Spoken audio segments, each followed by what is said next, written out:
Welcome to Joseph's U.S. Government. We are going to be working in this video, pages 16 through 17.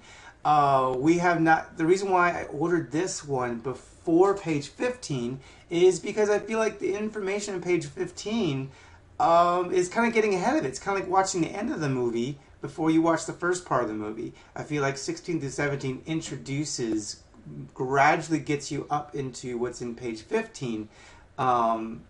Which is why I moved it first. So that's why we're doing it first. Also, page 16, you should be able to answer all the questions on page 16 through this video, and you need to.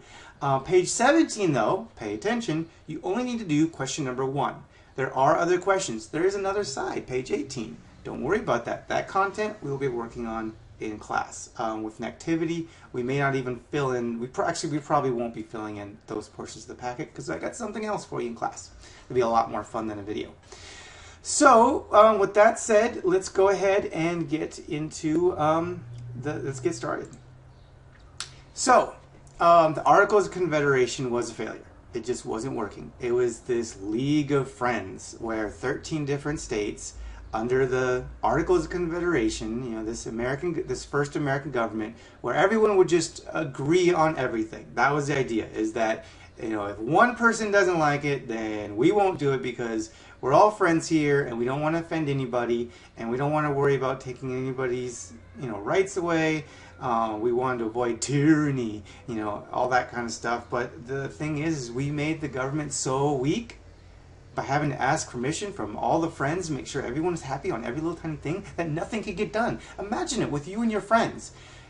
Sometimes you are able to say, hey, let's do this, and everybody in your group says, yeah, let's do it. But oftentimes there's one guy who goes, I don't know if I want to do this, man. Like, that doesn't sound fun. But then you kind of like, come on, man, let's do it. And he kind of goes along with you.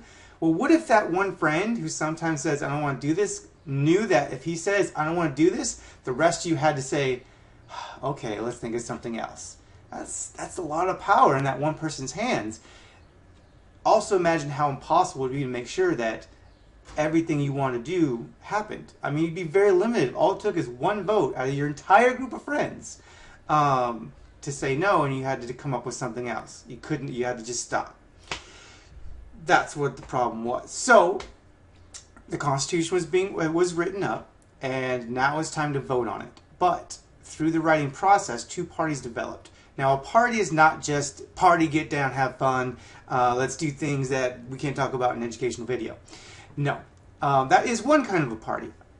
The definition of party is a gathering of people for socialization, could be, or it could be for shared interests, like a group or a club or a hobby group. It could also be for planning things, like planning on running for office, planning on writing new laws.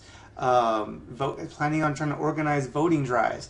That's a political party, still a gathering of people, but instead of entertainment, it's for politics. In the graphic there, you see some examples of different logos from the current political parties. The elephant and the donkey being the Republican and the Democrat logos. That's the current parties. None of those parties existed back during the time of trying to ratify the Constitution. Those two parties at that time, the two parties were called the Federalists and the Anti-Federalists. Now, the Federalists supported the new Constitution. They loved it. This is it. Finally, we've got a strong government, none of this League of Friends stuff. We got a strong government that can make decisions and keep this country organized, ordered, and protected. Then we got anti-federalists who were absolutely against this Constitution that was just written because they said, no, none of our rights are protected. None of our rights. Tyranny's going to get us. It's coming for us. So there was a very real risk that this Constitution wasn't going to happen and there was not going to be a new government. The Federalist argument was that they needed a strong government because unlike in the cartoon My Little Pony, friendship was not magic. No magic was happening. Nothing was happening. They knew enemies were coming. They were not going to be able to protect us. They were not going to be able to maintain order on a national level. Maintaining trade from one state to the other, individual rates, they couldn't protect any of that stuff because every single thing the federal government could do under the Articles of Confederation, they had to ask pretty please to all 13 states, and if any of those states said, no, you can't do it, then they couldn't do it. They had to ask please, please, pretty please every time they want to do anything at all. And so they just couldn't do anything because they had to get all 13 states on board. So very little could get done, which means all these things that the government was supposed to do for us, they couldn't. Only state by state. Those states could help their own people, but the federal government was pretty much useless. Keeping the economy stable was impossible because all 13 states wanted to have their own little country almost, and so they all had their own currency. For example, today, America uses the dollar, and your dollar is still good in New Mexico, in California, in Florida, New York, wherever you go in America, it's still good. You still use a dollar. But under the Articles of Confederation, everybody could do whatever they wanted with money. So each state had its own money. You had a Georgia dollar. You had a New York dollar. You had a New Hampshire dollar. And so whenever you wanted to sell things from your business in another state, you had to change currency to be able to sell it in that state. But then if you wanted to bring that money back to your home state, you had to convert it again. And that's expensive. When you convert currency, sometimes you lose a little bit of profit. You lose a little bit of money in the exchange. And plus, that means, depending on the market, one state's value might be higher or lower than another state. And then imagine if we're trying to trade with another country, well, whose dollar do we use? We got 13 of them. It was just a big mess, and it meant our economy was just not taken off and was actually on the verge of complete and utter ruin. The Anti-Federalists said in response that they recognize that these problems exist, and they recognize that they are issues that are very important and must be dealt with because the Articles of Confederation were not dealing with them. However, tyranny! Tyranny's going to come. If we have a government this strong, they're going to be tyrants. They're going to be a source of tyranny. And then the government, like tyranny does, is going to take all our rights away. It's going to stomp on our faces, and we're just going to have nothing. It's not worth it. What they really wanted was individual rights and a Bill of Rights. It's like a list of rights, clearly spelling out what the government could and could not do, and what people, citizens, could and could not do. There was 3 categories of rights that they wanted spelled out so there'd be no confusion, so that the government could not say like, oh, we're protecting your rights, but that's not really a right now, is it? No, they don't want to have any bargaining, any possible disagreement about what's a right and what's not a right. They wanted very spelled out 3 categories of rights. One is rights that have to do with protection from abuse of governmental power, like the government taking away your ability to defend yourself, like guns.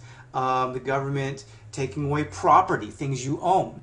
The government, which this happened at the time, putting soldiers in your home and saying you've got to take care of them while they're waiting for fighting or whatever, and you have to pay for it too. Feeding them and whatnot. Another category was protections for the accused, meaning that if you were accused of a crime, you had a right to be judged by other citizens, not the government. The government had to give you a fair trial, a chance to defend yourself. They had to provide evidence to arrest you. They had to provide evidence and prove to other citizens that you do deserve to be punished. They can't just decide, yeah, you're looking funny, or go to jail. They want to make sure there's no way that could happen. The last category is other individual freedoms that they were getting used to in their history as colonists, before the Revolutionary War, which was, voice in government, free religion, free speech, freedom to gather together, freedom to have a newspaper that says whatever they want. Those are the 3 categories that they wanted protected and spelled out in a Bill of Rights. That was the term they were using, a list, a bill, a paper that says these are our rights all the time. Every time. And these arguments, which were very fear-based, that you're going to lose everything if we ratify the Constitution, were working.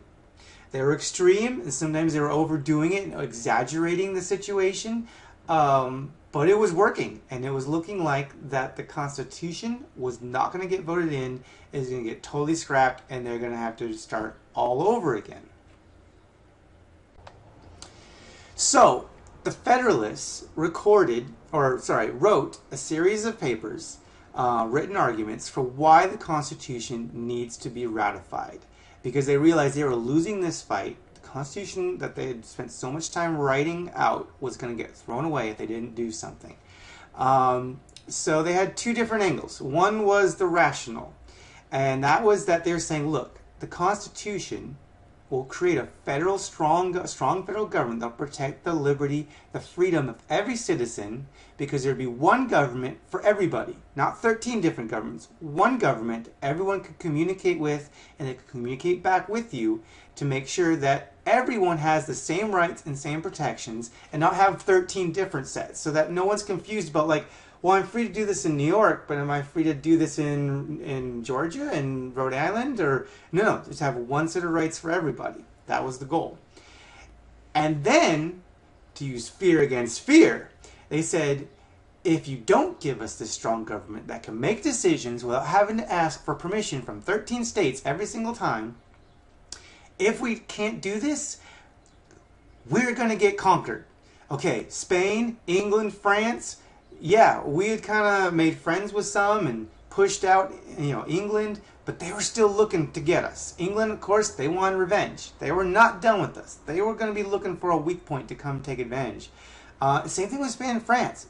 France helped us win the Revolutionary War, but not because it was the right thing to do, because they're like, yes, let's help individual freedoms. No, it's because they hated England.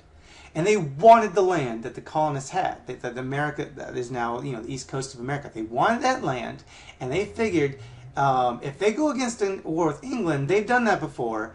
It was bloody, it was terrible, it lasted a long time, it's just way too expensive. France didn't want to fight England directly, but if they helped us kick England out, they would wait a little bit, watch for us to get weak, as we were under the Articles of Confederation, and right as we hit rock bottom, they jump in and take all our land away without starting a new direct war with England, because England would have been kicked out.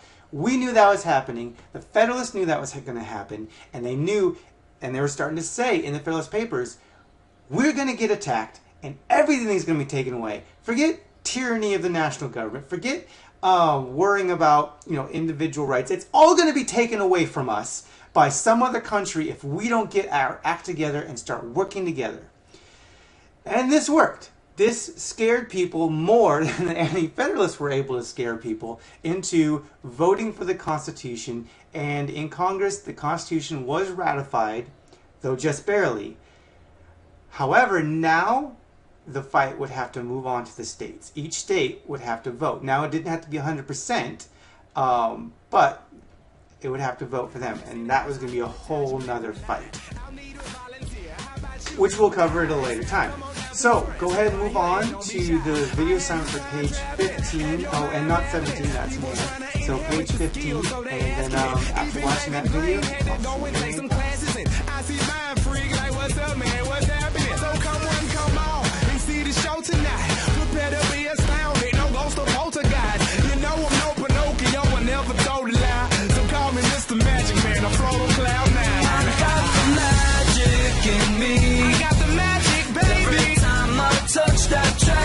turns into gold.